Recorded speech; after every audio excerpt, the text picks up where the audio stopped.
As educators, we all want the children in our care to grow up safe, supported, and free from harm.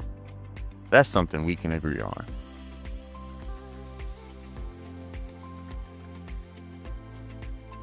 This is part one of a two-part video series on child sexual abuse prevention. In this video, we'll focus on what child sexual abuse is and how educators can recognize signs in their classrooms. Part two will focus on prevention strategies and reporting procedures when abuse is suspected.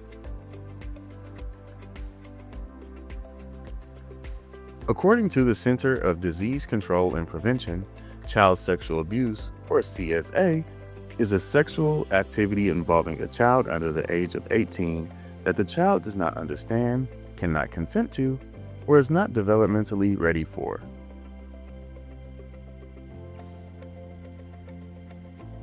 Child sexual abuse is more common than many people realize. According to the CDC, at least 1 in 4 girls and 1 in 20 boys in the United States experience CSA.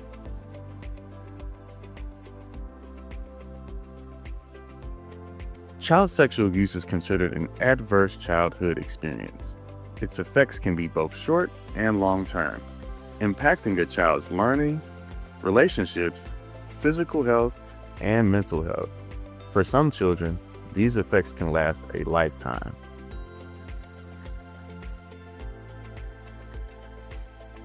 Educators rarely witness child sexual abuse directly.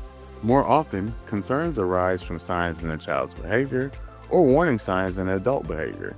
Knowing how to identify these signs is extremely important.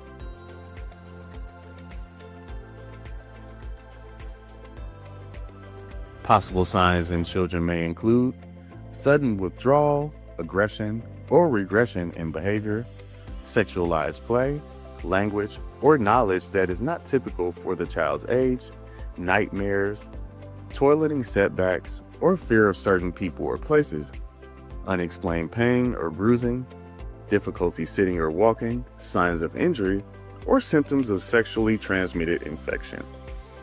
It's important to remember that one sign alone does not necessarily prove abuse. What matters are patterns, cluster of signs, or ongoing concerns over time.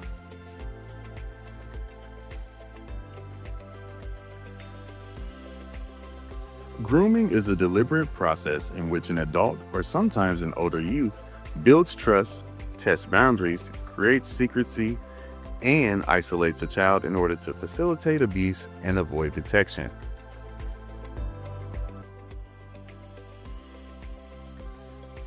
Grooming behaviors may include insisting on spending unusual amounts of time alone with the child, giving gifts, favors, or special privileges in secret, ignoring boundaries around touch, bathroom use, or privacy, or finding reasons to avoid supervision rules or break photographic and program policies.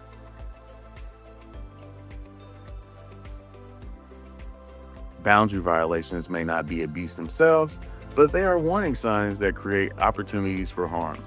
All boundary violations should be taken seriously and addressed immediately.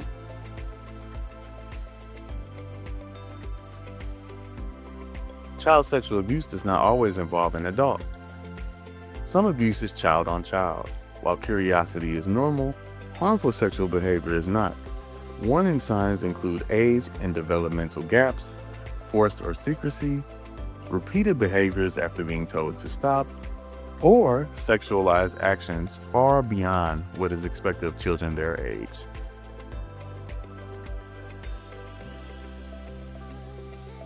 Educators are mandated reporters, meaning that if abuse is suspected, they must report it.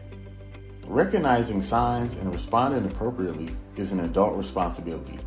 Children are never to blame.